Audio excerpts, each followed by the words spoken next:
Prazer tê-lo aqui, Renan Santos. Prazer é todo meu, uma honra estar presente com uma lenda aqui do jornalismo gaúcho e prometo entregar tudo, as polêmicas, as discussões, os projetos, e acho que esse é o meu objetivo. Eu tenho que ser muito claro sobre tudo que eu falo, sobre tudo que eu penso, porque esse ciclo de mentira que envolve a política brasileira é o que nos trouxe até aqui. E está na hora de falar um pouco de verdade, mesmo quando ela doa. A verdade, ela dói, mas ela te liberta, e é para isso que eu tô aqui.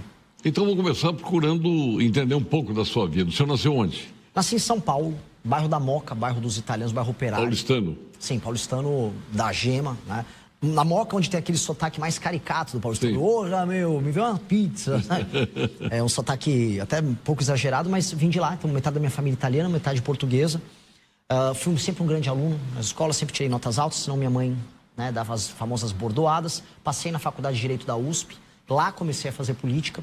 Me tornei uma liderança estudantil ali, comecei a arrumar minhas primeiras brigas com o PT ali, derrotei o PT no território deles, uma coisa que se tornou uma espécie de especialidade minha. E és fundador do MBL, né? Sou fundador. E a partir de 2013 eu comecei a participar daquelas manifestações antes do MBL surgir. E aí, a partir de 2014, eu conheço um grupo de rapazes, um deles já era meu irmão, mas músicos, intelectuais e um jovenzinho japonês chamado Kim Kataguiri. E aí aquele grupo de amigos com um escritório perdido no centro de São Paulo cria o MBL. O MBL lidera as maiores manifestações da história do Brasil. Derrubamos o governo da Dilma, apoiamos as reformas que aconteceram no governo Temer. E percebemos, entretanto, que para chegar a fazer algo que vá além do protesto, a gente precisa ser uma alternativa de poder. E aí a gente criou o próprio partido político, porque a gente não gostava de nenhum dos outros. Então falou, vamos fazer o que a gente acredita. Criamos o Partido Missão e eu sou o primeiro pré-candidato a presidente do partido. O Missão está com a situação regularizada? 100%. 100%, né? Porque ainda tinha uma pendência e agora o Supremo decidiu... Sim, o TSE decidiu por 7-0 em novembro. Porque assim, quando você coleta as assinaturas, você tem que validá-las no cartório e depois as validações do cartório têm que ser homologadas pelo TSE. E aí a homologação aconteceu por 7-0, placar, né, uma surra, quase uma Alemanha, né? Quer dizer, mais que uma Alemanha. Isso é interessante, veja que o Bolsonaro, presidente da República, queria ter um partido e não conseguiu formar. Vocês, outro Kassab, tem que elogiar também, porque o Kassab, fora de qualquer contexto maior da política, ainda mais sendo presidente, o Bolsonaro não conseguiu. O Kassab e o MBL conseguiram. Então, parabéns por isso. Agradeço demais. Do ponto de vista ideológico, o que te levou até a política é o que te traz até aqui, né? São as posições consideradas mais radicais, mais à direita, e eu, grande parte delas, comungo com o nosso candidato Renan Santos. A questão, principalmente, de seguir essa doutrina que nos traz agora El Salvador, eu acho que já é, no aspecto segurança pública e violência, o caminho para resolvê-la. É botar a bandidagem na prisão. Exatamente. A gente cai nessas discussões no Brasil, mais escolas ou mais cadeias? Vamos construir mais escolas, é mentira. Hoje o Brasil, tecnicamente, precisa fazer mais cadeias do que escolas. Até porque a população está envelhecendo. Exatamente. E eu preciso melhorar as escolas. Eu não vou cair naquelas discussões que eu vim do campo do direito, né? Por mais que eu tenha largado a faculdade para ser empresário. Eu vim de uma faculdade, na faculdade de Direito da USP, em que, os direitos humanos, todas essas discussões. A real, a gente colocou a nossa política penal sob a ótica de revalidar, de trazer de volta, de reabilitar o bandido. E não de honrar a vítima. Então, toda a nossa política penal é baseada na ideia de que um presídio é um lugar para eu dar curso profissionalizante para um bandido ficar o menor tempo possível e retornar às ruas. E é mentira. Nós temos que falar as coisas como elas precisam ser. O bandido precisa ter medo de ir para a cadeia, ele tem que ter medo de cometer o crime, e se ele cometer um crime violento com uma pessoa, ele tem que se dar como, assim, um grande sortudo por ele não ter morrido durante a operação policial. E quando na cadeia, ele não tem que ter progressão de pena, ele tem que trabalhar lá dentro e calar a boca dele. É apenas isso. Nós vamos querer instituir lei e ordem num país que assumiu a bagunça como sua grande característica. Quando a gente abre, por exemplo, uma propaganda oficial do Brasil, a Brahma fez uma propaganda sobre Copa do Mundo, é sempre uma favela, é sempre o Brasil um clima de favela, é sempre a gente assumindo o crime como parte da nossa identidade. Eu não aceito. Pega o menininho ali, favelado, fazendo balãozinho. Isso, é exatamente isso. Olha que bonito, nós somos isso. Nós não somos isso. País sério em lugar nenhum assume favela, crime organizado, prostituição. E se for isso, tem que sair disso. Exato. A gente assumiu e a gente tem que negar isso. A gente tem que destruir isso como base cultural nossa. El Salvador começou como crime, mas o que ele fez logo em seguida? Ele destrói a operação, vamos dizer, das facções criminosas lá e começa a arrumar as ruas, limpar as ruas. São Salvador está virando uma capital linda. Por quê? Porque começou a se levar a sério. As nossas cidades não são levadas a sério. Aqui mesmo em Porto Alegre, você começa a ver ocupações de MTST perto da prefeitura, ruas tomadas por morador de rua e ONGs. Não posso tirar ele de lá. Essa loucura que a gente tem que acabar.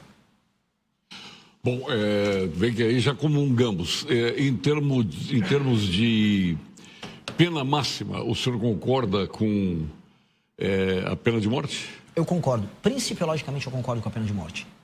Porém, a nossa Constituição, como isso é cláusula pétrea, eu teria que fazer uma reforma, uma constituinte. Sim. E aí, como presidente da República, né, Max Weber fala, você tem a ética da responsabilidade, e dentro da ética da responsabilidade, eu tenho que saber o que eu tenho que fazer primeiro. E aí, eu não vou ficar preso na ética da convicção. Eu tenho que fazer, tenho que focar num primeiro mandato nosso, em destruir o crime organizado, em alterar as leis penais e fazer reformas fiscais. Alterar a Constituição de uma vez já no primeiro mandato, eu acho exagerado para fazer. Então, vamos escolher passo a passo. Então, eu não implementaria no primeiro mandato nosso. Eu já acho que a nossa Constituição ela foi construída à sombra de um plano fracassado, que foi o Plano Furnaro, que elegeu praticamente todo o MDB. É uma Constituição do MDB. Sim. Então, eu acho que ela tem que mexer nessa Constituição urgentemente. Mas mexer para trocar a Constituição. Exato. E não fazer remendos. É exatamente isso. O modelo da Constituição de 88, ela tem que acabar. O Brasil piorou depois da Constituição de 88. O Brasil ficou menos competitivo, menos produtivo, diminuiu sua infraestrutura, o nosso papel no mundo diminuiu. Ou seja, a Constituição de 88, ela é um fracasso. E a gente fica falando isso e as pessoas têm que começar a se tocar. Outros países adotaram modelos completamente diferentes e deram certo. Nós, quando a Constituição de 88 foi promulgada, nós éramos melhores do que a Coreia, melhores do que a China, melhores do que a Índia. Hoje a gente ficou para trás do que todas essas nações. O Brasil está perdendo para o Vietnã. A chamada Constituição Cidadã. É uma piada, uma porcaria essa Constituição. A gente tem que começar a falar as coisas como elas são. Eu acho que é isso que é o problema brasileiro. A gente finge que os problemas não existem. A nossa Constituição é um lixo. A nossa Constituição impede o nosso desenvolvimento. E a nossa Constituição e o espírito do Constituinte, que também tem o espírito das leis, o espírito dele é um espírito de culpa. Ah, meu Deus, temos que corrigir os erros e os excessos do regime militar. Pois bem, nós temos agora os erros e excessos do regime do crime organizado, que são muito piores e muito mais numerosos.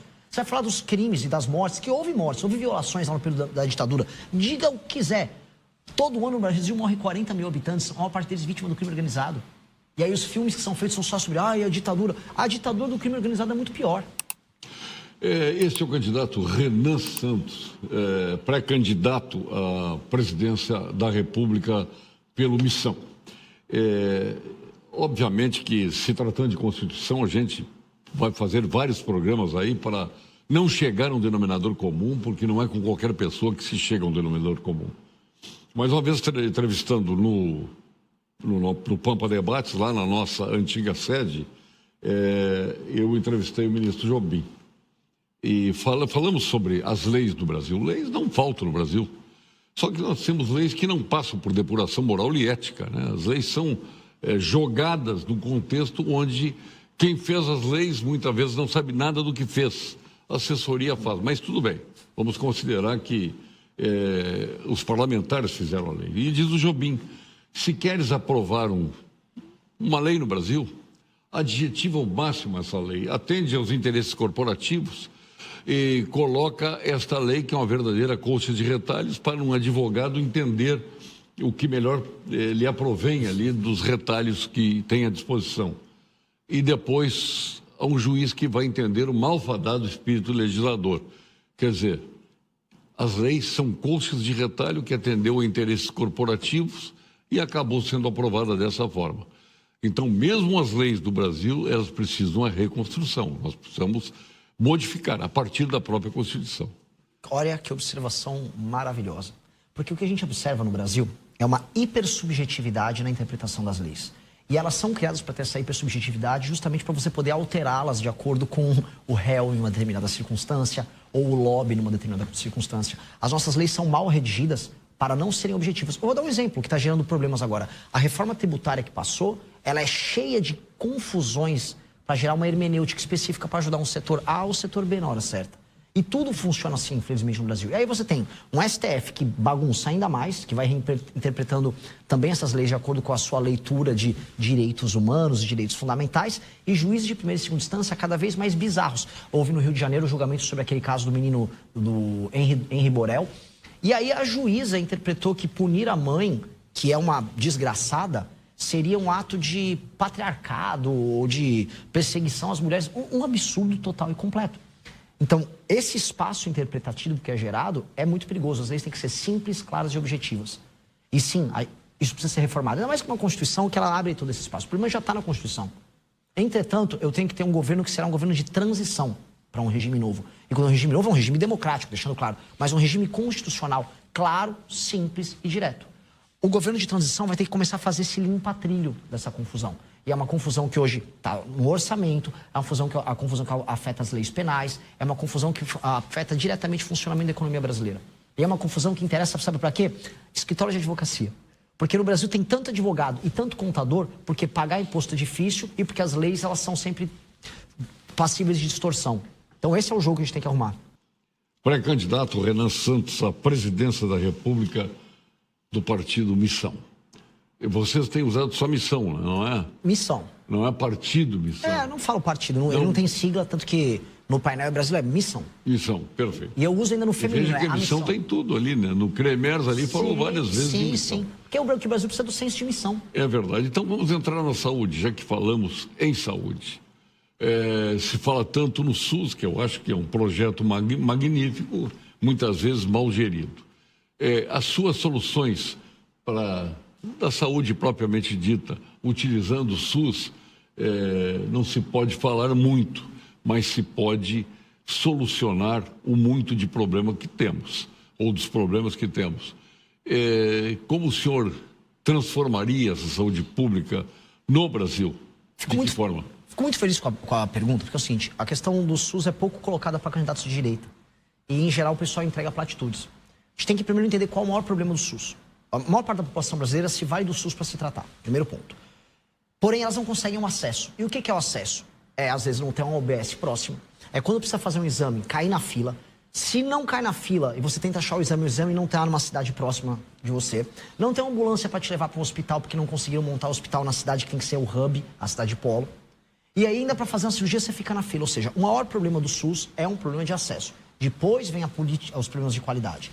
Para resolver a questão de acesso, tem as coisas mais simples a se resolver. Por exemplo, você não tem um regramento objetivo para as filas. Então, se eu preciso fazer um exame, se eu, por exemplo, olha, Renan, tá tudo indicando que você vai ter um câncer no pulmão, você tem que fazer uma série de exames. Eu entro numa fila e às vezes uma pessoa que não tem algo prioritário está na minha frente.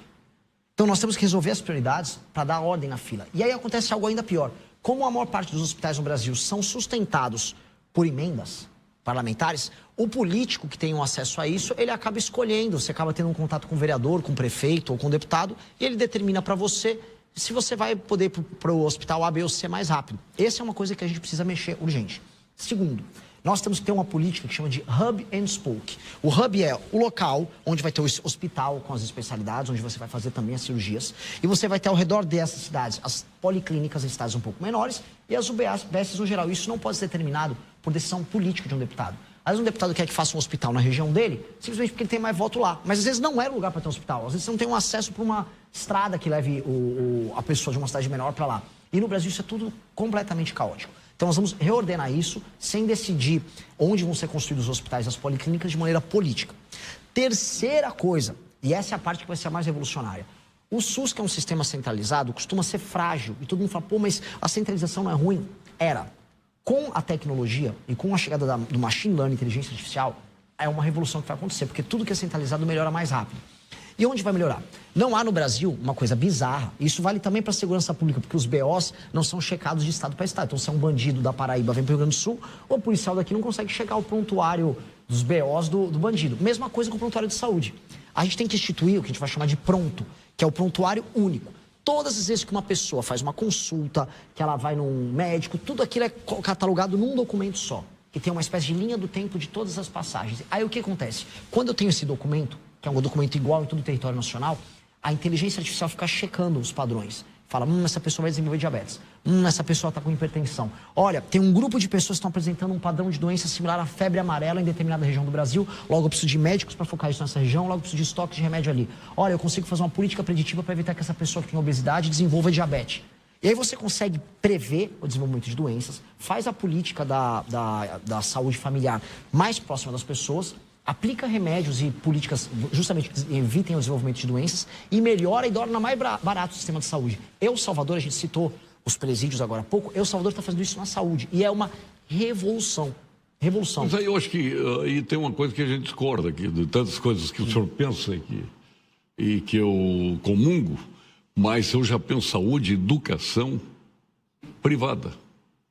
Isso é muito mais barato para o Estado manter uma saúde privada e uma educação privada do que o Estado ser o gestor, o mantenedor de um complexo caro, onde as soluções muitas vezes passam por aspectos que passam muito longe, né, de uma gestão bem administrada.